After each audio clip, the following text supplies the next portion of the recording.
Laqad a'radna al-amanata 'ala as-samawati wal-ardi wal-jibali fa ashfaqna minha fa abaynaha an yahmilnaha wa hamalaha al-insanu innahu kana zaluman jahula. Sesungguhnya dulu Allah telah memberikan amanah kepada langit. Langit menolak. Dipindahkan Allah amanah kepada bumi. Bumi menolak. Dipindahkan Allah amanah kepada gunung-gunung.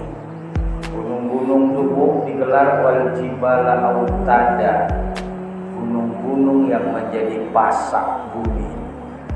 Gunung-gunung pun menolak.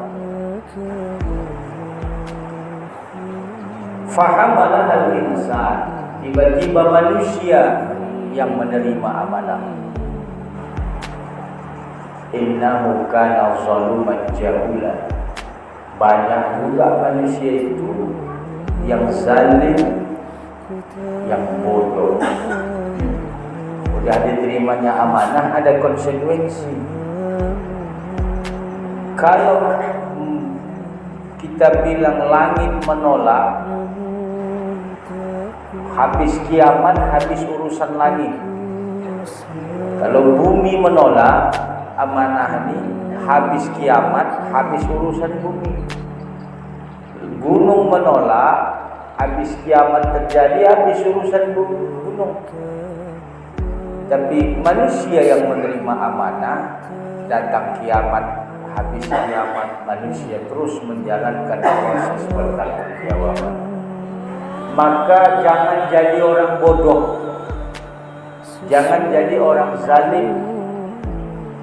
Artinya ketika ibu sudah jadi manusia, ibu kan manusia nih kan, mau tak mau pikul amanah. Mau tak mau pikul amanah. Jangan jadi orang bodoh gara-gara amanah tuh, jangan jadi orang zalim gara-gara amanah. Nanti berat di hari kiamat. Pahamnya begini, saya mengasih tamsil. Ibu kira-kira pernahnya makan ikan paus? Pernah ya? Walaupun jarang ya kan? Nampak dari muka ada jarangnya.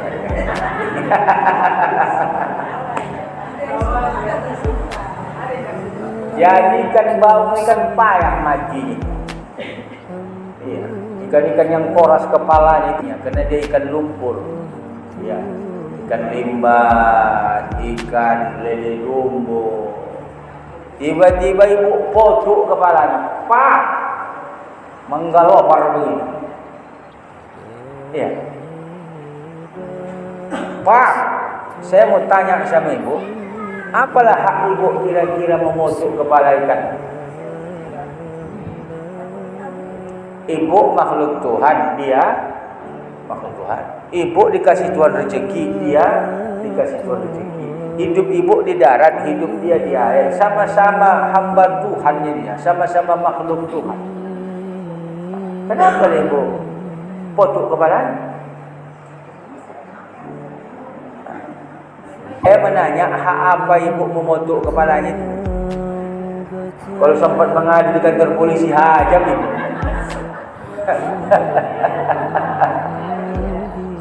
Ada, contoh. Jadi ibu orang kaya, tiba-tiba apa pabrik kita bikinlah pabrik kelapa. Itu kan asapnya mencorong ke atas. Menggumpal menjadi awan gelap di langit, merusak ozon dan sebagainya. Apa rupanya hal ibu membuat itu? Tapi langit dia. Ibu ke gunung, ibu tobang pokok kayu. Pokok kayu sudah ratusan tahun hidup di gunung tuh, ditebang ya. Dalam tempo 1 jam, apa hak kita rupanya? Ibu rupanya mengasih makan kayu. Datang aku pula orang kulit kambing. Ku ikat kaki kambing tu empat-empat. Ku tarik lehernya, ku potong. Coba sesekali pula awak pula dipotong kambing. Macam mana kira-kira? Apa hasilnya upaya potong kambing? Ini rupanya inilah ayat ini. Ketika langit menolak amanah berat memikul tanggung jawab ini, ketika bumi menolak amanah berat memikul tanggung jawab ini, ketika gunung menolak amanah berat memikul tanggung jawab ini, maka tanggung jawab itu pindah ke tangan manusia. Walaupun sama-sama makhluk, mereka tak berani melawan. Tidak berdosalah manusia menebang kayu, tidak berdosalah manusia membakar kayu tanah jadi batu bata, tidak berdosalah manusia memotok kepala ikan tadi, tak berdosalah manusia memotong leher kambing. Kenapa? Karena kita sudah menjadi pemikul amanah berat sebagai khalifah. Tapi ingat, ibu dianggap sebagai pemikul amanah, ini ada syarat. Ada syarat. Kalau tidak, kau nak laknat bikin makhluk yang ada di alam. Inilah yang mau kita kaji. Ada syarat. Bukan suka-suka hati awak saja. Maka ada katanya zaharal fasadu fil barri wal bahri bima kasabat aydin nas. Nampak engkau kerusakan di laut, di darat, di langit, di bumi ini akibat ulah manusia. Ulah manusia ini bisa akibat tangan manusia yang melakukan penghancuran dengan semena-mena, bisa dengan manusia yang semakin jauh dari Tuhan. Maka ketika terjadi tsunami, itu yang membuat awak manusia bermajian itu kan air laut. Padahal air laut itu sudah menjadi anak buah kita, betul tak? Terjadi angin puting beliung, angin itu anak buah kita. Terjadi kadang-kadang gempa bumi, gunung itu anak buah kita. Kenapa dia membunuh manusia? Ada jawabannya. Karena kita sudah lari dari fungsi amanah sebagai khalifah yang diperintahkan Allah, sehingga anak buah kita sendiri yang menggiling kita. Kalau kita dekat kepada Allah, kita jalankan fungsi kekhalifahan ini, tidak berani anak buah itu seperti abang membunuh kita. Ingat ibu yang kukaji dulu, ketika Umar bin Khattab di Madinah datang gempa, bergoyang Madinah tu, dipukul bikin Umar pakai sorbannya. Pak, berhenti kau gempa. Tidak tahu kau siapa berada di atas kau ni. Umar bin Khattab Amirul Mukminin berhenti gempa. Kenapa? Karena Umar bin Khattab itu adalah khalifah, sedangkan gempa itu anak buah. Ini kita yang bikin celaka ini. Alam ini tak selaras dengan kita karena kita melanggar perintah Allah.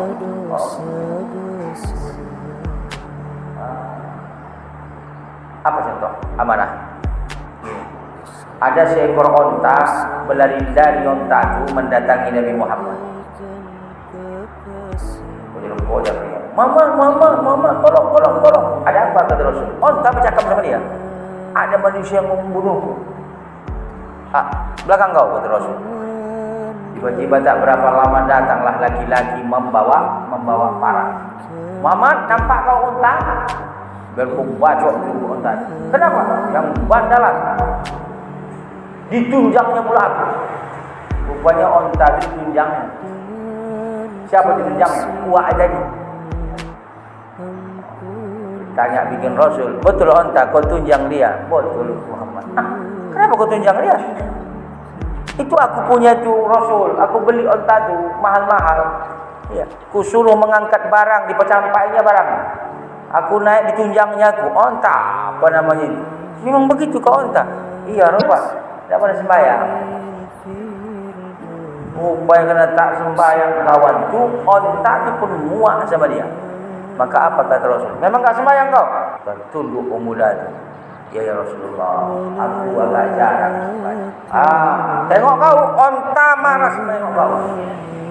Onta marah sama kau, onta benci sama kau. Gara-gara kau tidak sholat. Dah, tobat kau. Tobat ya, tobat. Baik. Onta udah tobat kawan tu. Jangan kau melawan-lawan lagi ya. Dia onta, diikutinya kawan. Itulah menunjukkan makhluk ni tidak selaras dengan kita kalau kita jauh dari Allah. Lah, pohon rambung yang kita lukai tubuhnya pakai pahat, maka menetes darahnya yang namanya gotah yang awal jual. Bukan tak sakit, tapi ketika yang menderisnya itu orang yang beriman, maka dia subhanallah, subhanallah, subhanallah. Tapi ketika yang menderis itu orang yang tak sholat atau meninggalkan sholat, boleh kau laknat kau. Setiap saat dia melaknat. Buka ibu dalam kitab karangan siapa? Karangan Imam Jalaluddin As-Suyuti. Betapa bumi ini jika dipijak oleh orang-orang yang beriman, maka bumi ini senang dan mengucapkan tasbih. Tapi ketika bumi ini dipijak orang-orang yang tidak beriman, maka bumi ini melaknat orang yang melangkah di atasnya. Dipijak orang yang tak sembahyang, dipijak bikin orang yang korupsi, dipijak oleh orang yang pelaku dosa, mengutuk bumi itu, mengutuk. Jadi kalau ibu yang memijaknya yang rajin wirid Yasin ni, sonang bumi itu. Wa tatamanna an tudfana fihi, berangan-angan bumi ini meminta kepada Allah semoga kalau ibu mati dikuburkanlah di dalam tubuhnya. Begitulah saudara. Kalau ibu yang berjalan dari sana, sampai waqiah sonang, subhanallah, subhanallah, senang. Tiba-tiba saya ada waqiah. Pulang ibu ini waqiah boleh kan? Alah. Maka Ali bin Abi Thalib ketika dia cerita-cerita sama kawan-kawan, tiba-tiba terdengar azan. Allahu Akbar, Allahu Akbar. Kata azan tu, langsung muka Ali pucat. Pucat muka. Maka sahabat bertanya, "Ya Ali, kenapa pucat muka kau?" Apa kata Ali? "Kenapa kau pucat mukamu, Ali?" Datang amanah panggilan Allah menjadi amanah yang sangat besar sama kita. Itulah solat. Maka kalau kita bersolat minimal 5 waktu, insyaAllah, insyaAllah, ini bumi selaras sama kita, alam ini selaras sama kita, kehidupan kita tenang. Tapi kalau kita jauh dari ibadah, berbuat maksiat, jauh dari iman, maka kita pasti tidak tenang. Ini bukan cerita kosong. Tanya ibu sama orang Kristen itu, siapa yang tenang hidupnya? Jangan ibu tanya, berkawan ibu sama dia. Coba berkawan ibu sama orang hidup, tengok bagaimana kehidupan mereka. Mereka tahu macam mana mengumpulkan harta sebanyak-banyak. Mereka merasa senang dengan hartanya, maka kehilangan harta mereka stres, bertambah harta. Yang tahu mereka ke mana tidak jalan-jalan. Itu sajalah. Kita tidak. Umat muslim tenang dalam kesederhanaannya. Kenapa? Alam ini selaras sama dia. Awan yang bergerak mendoakan dia. Buka dalam hadis, ayastaghfira lahumul hud. Nanti bulan puasa, dalam hadis dijelaskan, oma-oma yang puasa, ayah-ayah yang puasa, maka beristighfarlah bagi mereka ikan-ikan yang ada di laut. Urusan apa ikan sama awak? Coba. Karena kita khalifah, kita ini pimpinan, kita ini ketua, mereka anak buah kita, mereka ikut mendoakan kita. Tapi kalau kita jauh dari agama, tidak puasa, jauh dari sholat dan sebagainya, itu anak buah kita memaki kita. Mal'un, terlaknat engkau. Sama dengan kita sekarang. Kalau pimpinan kita itu baik, memikirkan kita, berdoa awak supaya dia selamat, betul tidak? Jadi kalau pimpinan marbulut dalam hati awak ni gondok, kapan nak mati, kapan nak mati, kapan nak mati, tak mati, cuma kurus saja. Macam mana? Tak mati. Kenapa? Karena kita merasa terzalimi. Betul. Uang awak sekarang diambil alih asetnya, masuk ke bank syariah awak, dibikinnya BSI, Bank Syariah Indonesia, terakhir Bank Syariah Mandiri, pindah alih kuasa. Anak sekolah kan anak sanawiyah, guru Kristen sudah boleh mengajar ke situ. Ekonomi 85% sudah milik orang asing. Tanah negara ini 75% sudah milik orang kafir, orang asing, komunis. Apa sama awak? Pret lah tinggal. Angin tinggal sama awak. Makanya rakyat marah, betul tidak? Begitulah alam ini sama kita. Kalau alam ini ibu tak sembahyang, tak puasa, tak ibadah, membuat maksiat, melangkah ibu, bersumpah itu tanah mengutuk ibu. Makan nasi, bersumpah nasi yang dimakan mengutuk kita. Minum air, bersumpah air itu mengutuk kita. Kapan hidup mau selaras, mau tenang di tengah-tengah makhluk alam yang membenci kita? Itu. Maka jangan tinggalkan sholat, karena amanah yang besar yang akan memikul amanah yang besar alam ini, membuat kita layak jadi khalifah pemimpin di alam ini adalah sholat. InsyaAllah. Ini bukan cerita kosong. Makanya hati-hati. Awak sakit nih, mati awak saja kadang-kadang bumi pun tak ikhlas menerima tubuh kita. Sedih kita. Tapi kalau kita beriman, bumi itu merindukan untuk dikuburkan ke dalam. Ibu tengok secara alam maknawi, kita kalau sudah dibunci bikin bumi, awak masuk ke dalam tanah tu, wa dohtotan, akan dihimpit bikin bumi itu, himpitan, hatta takhtalifa adla'ahu, sampai berpatahan tulang belulang awak, muak bumi itu sama awak. Tapi kalau orang alim, orang dekat sama Allah, rajin ibadah, dihimpit takhtatil asyaq li ibniha, bagaikan himpitan seorang ibu yang rindu sama anak. Itu. Maka jangan takjub kali ibu menengok orang-orang kafir yang kaya, orang-orang kaya tapi mencari duit dengan yang haram. Jangan. Biarlah sederhana, tapi awak dekat sama alam ni selaras. Kok bisa kaya ibu tapi dekat sama Allah? Itu pilih mana? Mau pilih kaya apa sederhana? Itulah, bukan umat Muhammad. Umat Muhammad memilih sederhana. Baru dipancing kaya.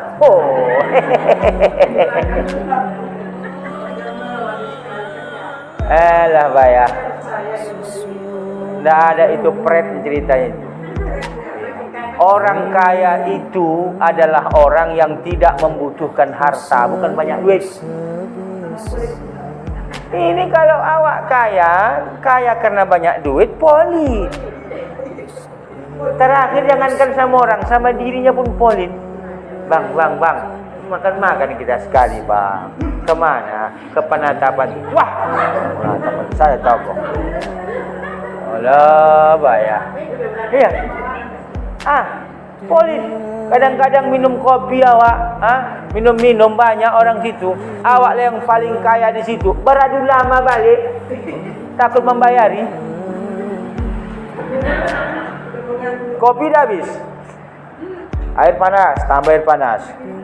Muak dengan jual kopi tu, bodoh nyawa yang lama balik. Maksud kaya itu, ibu walaupun duit sikit tapi ibu berasa kaya. Harta itu tidak pala ibu anggap berharga kali. Jadi kalau ibu dititipkan uang banyak, tak salah, bagus itu. Tapi ibu tetap merasa tidak perlu kali ke harta itu. Begitu pahamnya. Jadi kalau banyak duit belum tentu kaya itu. Jangan salah paham kaya itu. Kaya bisa. Apa arti kaya? Belajar sama sahabat. Uang yang ada itu tidak pala bergantung di hati. sehingga dia rajin memberi. Maka kata Muhammad, kata Jibril, Muhammad, aku pesan Allah kepadamu, aku akan jadikan engkau kaya raya di bumi ini, akan kutukar itu gunung Uhud menjadi emas. Bayangkan ibu, gunung Uhud menjadi emas, macam mana banyak duit ini? Segini saja emas ibu dia bisa menampari orang. Hah? Ini berapa kilo? Sekilo aja emas. Berapa sekarang kalau emas kilo duit? Tahu? 1 gram emas 580. 1 mayam kalikan 3 gram, 4 gram. Segini sekilo. Oh. Ya. Ini kata Jibril, Muhammad, ini gunung Uhud semuanya jadi emas. Macam mana duitnya? Kaulah jadi raja di bumi. Tidak, kata Muhammad. Aku kalau bisa, kenyang aku 1 hari, lapar 1 hari. Kenyang 1 hari, lapar 1 hari. Hah? Kenapa? Kata Jibril. Supaya saat aku kenyang, aku pandai bersyukur pada Allah. Tapi saat aku lapar, aku pandai bersabar dan ridha pada Allah. Ini. Tapi kalau memang sudah takdir ibu kaya, tak bisa ibu tolak itu. Mampus ada kaya. Kalau tak mau dikasih Allah kaya, Tapi kalaupun ibu bilang tak usah pala kaya, tapi kalau takdir Allah ibu kaya, ada saja duit. Mana mungkin Ustaz, laki awak japur tukang becaknya pun bakaran. Manalah mau sewa naik becak. Jangan diukur rezeki dari Allah. Kalau Allah mau ada jalan, betul tidak? Tiba-tiba langgar motor lagi ibu, mati. Yang melanggar itu sudah kaya pula. Pimpinan kuda tu ibu. Yang jadi kaya lah ibu. Maharnya bayangkan ibu lah 4 hektar sawit.